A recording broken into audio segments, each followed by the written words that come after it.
നിങ്ങളുടെ ബിസിനസ്സിൽ നിന്ന് നിങ്ങൾ അറിയാതെ തന്നെ പണം ചോർന്നു പോകുന്നുണ്ടോ? പലപ്പോഴും ഇതിന്റെ കാരണം വേസ്റ്റ് എന്ന് പറയുന്ന ഒരു നിശബ്ദ ശത്രുവാണ്. അപ്പോ ലീൻ മാനുഫാക്ചറിംഗ് എന്നൊരാശയം ഉപയോഗിച്ച് ഈ ശത്രുവിനെ എങ്ങനെ കണ്ടുപിടിക്കാമെന്നും എന്നേക്കുമായി ഇല്ലാതാക്കാമെന്നും നമുക്ക് നോക്കാം. കസ്റ്റമറിന് ഒരു ഗുണവും കൊടുക്കാത്ത ഓരോ ചെറിയ കാര്യവും സത്യത്തിൽ നിങ്ങളുടെ സമയവും പണവുമാണ് ഇല്ലാതാക്കുന്നത്, അല്ലേ? ഓരോ മിനിറ്റും ഓരോ രൂപയും എത്ര വിലപ്പെട്ടതാണ്. പക്ഷെ പേടിക്കണ്ട, ഇതിനൊരു കിടിലൻ പരിഹാരമുണ്ട്. അതാണ് ലീൻ തത്വങ്ങൾ. അതായത് വേസ്റ്റ് കണ്ടെത്തി ഇല്ലാതാക്കുന്നതിലൂടെ ബിസിനസ്സിനെ പുതിയൊരു ലെവലിലേക്ക് എത്തിക്കാനുള്ള ഒരു വഴി.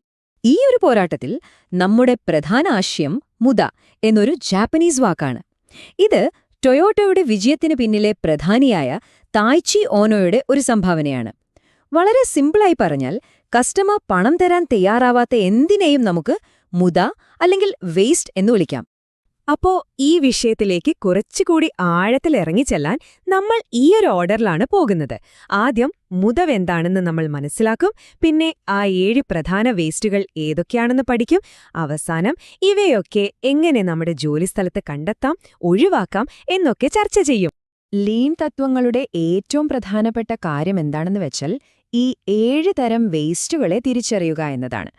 ഇവയെ നമ്മൾ മനസ്സിലാക്കുന്ന നിമിഷം തൊട്ട് നമ്മുടെ സ്ഥാപനത്തിലെ കാര്യക്ഷമതയില്ലായ്മയുടെ യഥാർത്ഥ കാരണങ്ങൾ ഒന്നൊന്നായി നമ്മുടെ മുന്നിൽ തെളിഞ്ഞുവരും.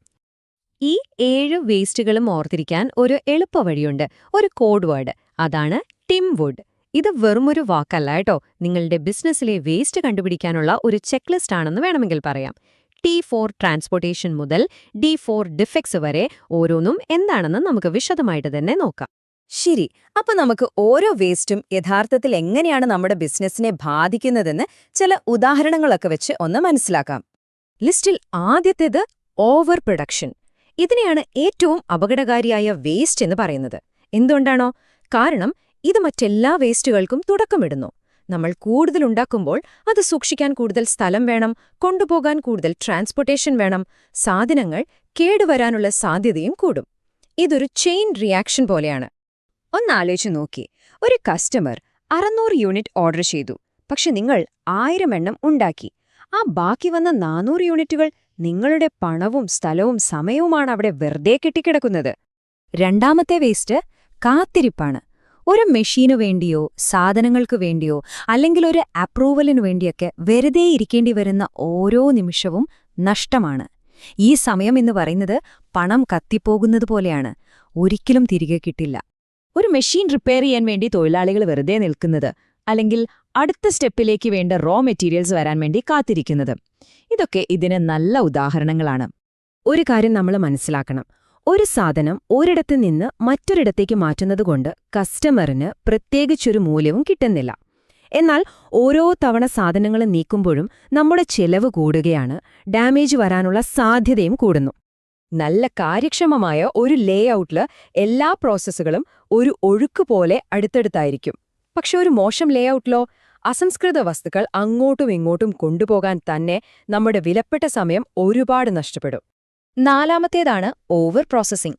അതായത് കസ്റ്റമർ ആവശ്യപ്പെടാത്തതോ അല്ലെങ്കിൽ പണം തരാൻ തയ്യാറാവാത്തതോ ആയ അധിക ഫീച്ചറുകൾക്ക് വേണ്ടിയും മിനുക്കുപണികൾക്ക് വേണ്ടിയും സമയം കളയുന്നത്. ഇത് നമ്മുടെ അധ്വാനം വെറുതെ പാഴാക്കുന്നതിന് തുല്യമാണ്.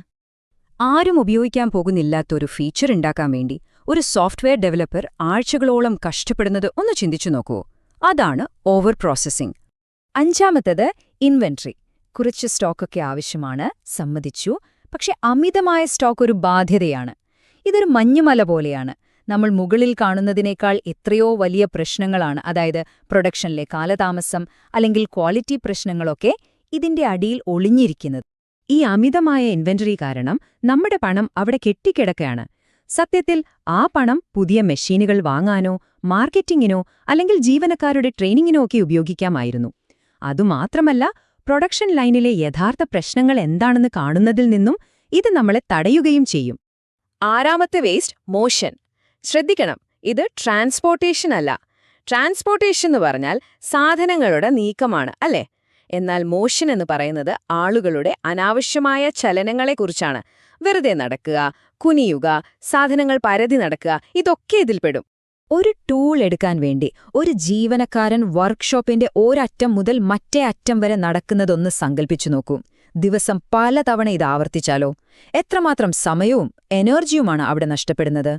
ഇനി ഏഴാമത്തേതും ഒരുപക്ഷെ ഏറ്റവും വ്യക്തമായതുമായ വേസ്റ്റ് ഡിഫെക്ട്സ്, അതായത് കേടുപാടുകൾ വന്ന ഉൽപ്പന്നങ്ങൾ. ഇതിന് നേരിട്ടുള്ള സാമ്പത്തിക നഷ്ടമുണ്ട്. റീവർക്ക് ചെയ്യണം, സാധനങ്ങൾ പാഴായി. എന്നാൽ അതിലും വലുതാണ് കസ്റ്റമറുടെ വിശ്വാസം നഷ്ടപ്പെടുന്നത്. ഇന്ന് പലരും എട്ടാമതൊരു വേസ്റ്റിനെക്കുറിച്ചും സംസാരിക്കാറുണ്ട്, ഉപയോഗിക്കാത്ത കഴിവുകൾ. അതായത് നിങ്ങളുടെ ടീമിലെ ഓരോ ആൾക്കും നല്ല നല്ല ആശയങ്ങളുണ്ടാവാം, അവരെ കേൾക്കാതിരിക്കുന്നതും ഒരുതരം നഷ്ടം തന്നെയാണ്. ശരി, അപ്പോൾ ഈ 7 വേസ്റ്റുകളും എന്താണെന്ന് നമ്മൾ പഠിച്ചു. പക്ഷെ ഏറ്റവും വലിയ ചോദ്യം ഇതാണ്: ഇതെങ്ങനെ നമ്മുടെ സ്വന്തം ജോലിസ്ഥലത്ത് കണ്ടുപിടിക്കും? വേസ്റ്റ് കണ്ടെത്താൻ പ്രധാനമായിട്ട് 2 വഴികളുണ്ട്. ഒന്ന്, ഗെംബ വാക്ക്. സിമ്പിളായി പറഞ്ഞാൽ, ഓഫീസിലെ AC റൂമിലിരുന്ന് തീരുമാനിക്കാതെ പണി നടക്കുന്ന യഥാർത്ഥ സ്ഥലത്ത് ഗെംബായിൽ പോയി നേരിട്ട് കാര്യങ്ങൾ നിരീക്ഷിക്കുക. 2, വാല്യൂ സ്ട്രീം മാപ്പിംഗ്. ഒരു പ്രോഡക്റ്റ് ഉണ്ടാക്കുന്നതിന്റെ ഓരോ സ്റ്റെപ്പും ഒരു പേപ്പറിൽ വരച്ച് എവിടെയാണ് ശരിക്കും മൂല്യമുണ്ടാകുന്നതെന്നും എവിടെയാണ് വേസ്റ്റ് ഉണ്ടാകുന്നതെന്നും അടയാളപ്പെടുത്തുക. ഈ 2 രീതികളും നമുക്ക് ഊഹങ്ങൾക്കപ്പുറം യഥാർത്ഥ ഡേറ്റ തരും. അപ്പോ ഈ വേസ്റ്റുകളെയൊക്കെ നമ്മൾ ഒഴിവാക്കിയാൽ എന്താണ് സംഭവിക്കുക? ചെലവ് ഗണ്യമായി കുറയും, ക്വാളിറ്റി കൂടും, കസ്റ്റമേഴ്സ് കൂടുതൽ ഹാപ്പിയാവും, ജീവനക്കാർക്ക് ജോലി ചെയ്യാൻ നല്ലൊരു അന്തരീക്ഷം കിട്ടും. ഇത് വെറുമൊരു ചെലവ് ചുരുക്കലല്ല, നിങ്ങളുടെ കമ്പനിയെ മൊത്തത്തിൽ മെച്ചപ്പെടുത്തുന്ന ഒരു പ്രോസസ്സാണ്. അപ്പോൾ ഇന്ന് നമ്മൾ 7 തരം വേസ്റ്റുകളെക്കുറിച്ച് പഠിച്ചു. ഇനി നിങ്ങളുടെ ഊഴമാണ്. നാളെ ജോലിക്ക് പോകുമ്പോൾ ഒന്ന് ചുറ്റും ശ്രദ്ധിക്കുക. ഈ പറഞ്ഞ വേസ്റ്റുകളിൽ ഏതാണ് നിങ്ങൾക്ക് ആദ്യം കാണാൻ കഴിയുന്നത്? ഓർക്കുക, ഒരു ചെറിയ മാറ്റം പോലും ചിലപ്പോൾ വലിയ വിജയത്തിലേക്ക് നയിച്ചേക്കാം. നിങ്ങളുടെ ആദ്യത്തെ ചുവട് എന്തായിരിക്കും? ഈ വിശകലനം നിങ്ങൾക്ക് പ്രയോജനപ്പെട്ടു എന്ന് ഞാൻ വിശ്വസിക്കുന്നു. ഈ വിഷയങ്ങളെക്കുറിച്ച് കൂടുതൽ പഠിക്കാനും നിങ്ങളുടെ പ്രവർത്തനങ്ങളിൽ ഇത് എങ്ങനെ ഉപയോഗിക്കാമെന്ന് ചിന്തിക്കാനും ശ്രമിക്കുക. നന്ദി.